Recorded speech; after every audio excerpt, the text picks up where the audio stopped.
இது உங்களுக்கான பாரம்பரிய உணவுகள். இப்பொழுது மதுராந்தகம் அருகில் Anicham best coffee ABC, Chennai Tiruchi தேசிய நெடுஞ்சாலை, மேட்டுப்பாளையம், மதுராந்தகம்.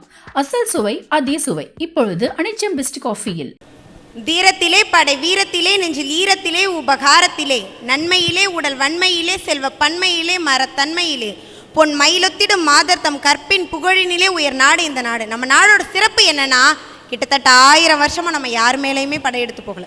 ஆனா யாராரோ நம்ம மேல படையெடுத்து வந்து நம்மளை அடிமைப்படுத்தி ஆட்சி புரிஞ்சாங்க.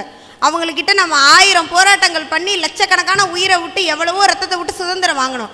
ஒரே ஒரு நிகழ்ச்சி, நேருவை பத்தி தெரியும், ரொம்ப பணக்காரரு. அவரோட செல்வ செழிப்புக்கு ஒரு உதாரணம், அவர் அவ்ரா யூனிவர்சிட்டியில் படித்தப்போ அங்கே ஒரு மணி இருக்குமா, அதாவது அங்கே உள்ள மாணவர்கள் வந்து தங்களோட செல்வ வளமையை காட்ட அந்த மணியை அடிக்கணுமா. அப்போ நேரு வந்து தன் தந்தை மோதிலால் நேருக்கு ஃபோன் பண்ணி கேட்குறாரு. தொடர்பு கொண்டு கேட்கும்போது, நான் எத்தனை வாட்டி அடிக்கேன்னு. அதுக்கு மோதிலால் நேரு சொன்னாரோ, உன் கை ஓயிற வரைக்கும் நீ அடிச்சு முடிப்பான்னு.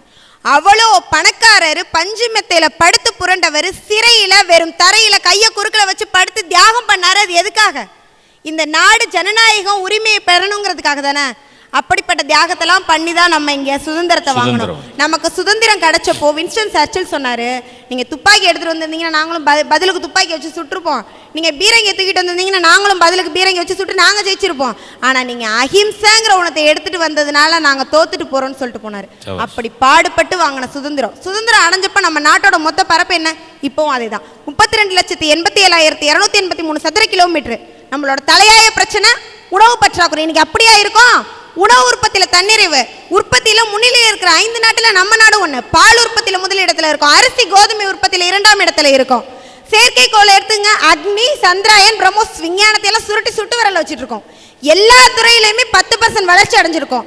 வல்லரசுன்னு வாய்கிழிய பேசுற அமெரிக்கால ஆணி வேறே நாம தான். 34% நாசால உள்ள விஞ்ஞானிகள் நம்ம இந்தியர்கள். 32% மைக்ரோசாஃப்ட் வேலை பார்க்குற பணியாட்கள் நம்ம இந்தியர்கள். 28% IBM வேலை பணியாட்கள் நம்ம இந்தியர்கள்.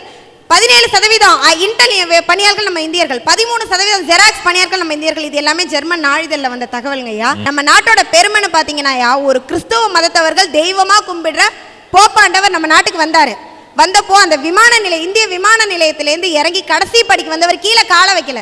இந்த மண் வந்து ரொம்ப புகழ்மிக்கவன், உயர்ந்த தயால குணம் கொண்ட மண். இந்த மண்ணை நான் முதல்ல என்னோட செருப்பு காலால மிதிக்க விரும்பலை, என் கையால தொட விரும்புறேன்னு சொல்லி செருப்பை கழட்டிட்டு கையால தொட்டு கும்பிட்டு அந்த மண் எடுத்து தான் கையில பூசிட்டு இறங்கி நடந்து வந்தார்.